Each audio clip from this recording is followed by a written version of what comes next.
ഇത്രയും rich orchestration ജോബേട്ടൻ വളരെ പ്രതീക്ഷയോടെ ചെയ്തിട്ടുള്ള ഒരു സോങ് ആയിരുന്നു. ഓർക്കസ്ട്രേഷൻ തന്നെ ശ്രദ്ധിച്ചല്ലേ, എന്തൊരു റിച്ച് അല്ലേ അത്. സിത്താറും ചെല്ലോ ഒക്കെ ആയിട്ട് ഭയങ്കര രസമായിട്ടുള്ളൊരു സോങ് ആയിരുന്നു. ഞാൻ പറഞ്ഞ 10 വർഷം എടുത്തൊരു പാട്ട് ഹിറ്റ് ആവുന്നുള്ളതാണ്. കാലങ്ങളിൽ കൈകോർത്തു നാമെന്നും. ഈ പാട്ടിനും ഹൃദയത്തിനും ആ പാട്ടിനും തമ്മിൽ എന്തെങ്കിലും ഒരു അവഹിത ബന്ധമുണ്ടോ? ഈ എക്സോട്ടിക് ആയിട്ട് പാടണം, അതിൽ കുറുമ്പ് വരെയും ചെയ്യണം. അപ്പൊ എന്നത് അറ്റത്ത് എത്തിക്കുന്ന സമയത്ത് ചിരിക്കുകയും വേണം.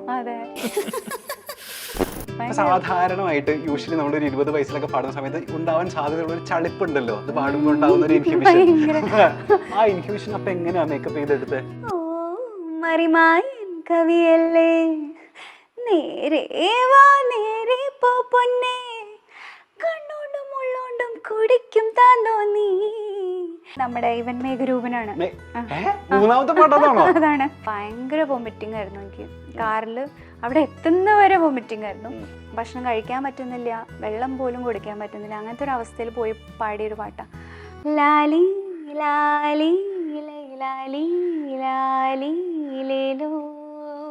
ചിറക് നോറ്റ പെൺകിളി, അതിലൊരു നോവുണ്ട് ആ വരികൾക്കല്ലേ. അതൊരു എന്താ, നമ്മളുടെ മനസ്സ് പെടയും ആ വരി കേൾക്കുമ്പോ. ഇത് മലരൊളിയെ എന്ന് പറഞ്ഞ വാക്ക് തന്നെ ഞാനൊരു കുറേ പ്രാവശ്യം പാടിയിട്ടുണ്ട്. ഒരു 30 പ്രാവശ്യമൊക്കെ പാടിയിട്ടുണ്ടാവും അത്. ആണോ? ആ ഒരു വേർഡ്.